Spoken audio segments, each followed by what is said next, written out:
The government now wants doctors to engage in talks to avert the impending strike set for next week. Ps Mary Muthoni has called on the doctors' union to consider talks ahead of the lapse of their strike notice, but the doctors have maintained that there will be no dialogue. The standoff between the government and the medics threatens to deepen the crisis in the health sector in the country ahead of the festive season. Brenda Wanga reports.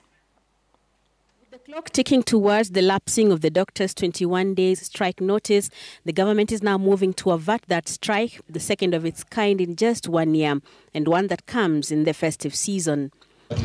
The ministry, through the PS for Public Health, now says the government is ready to engage the medics. And we are appealing to them that we are on the table. We want to continue being having discussions deliberately so that we can be able to address the issues and the concerns that they have already put on the table.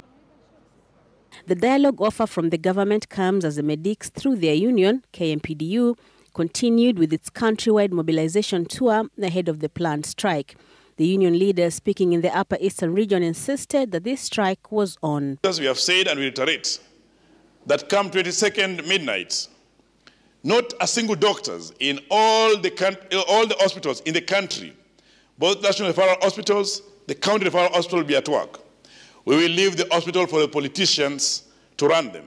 The leaders, however, acknowledge that the ministry has indeed reached out to them, but maintain that they will not be engaging in fresh dialogue, but rather they will be seeking to know from the ministry the progress of implementing the return to work formula signed in May this year. The doctors' impending strike is premised on the fact that the national and county governments have not implemented the agreement reached that brought to an end the nearly 3 months-long strike earlier in the year.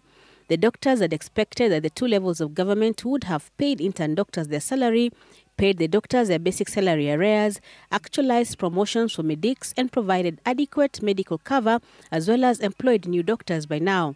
It is for these reasons that they now say they are returning to the streets.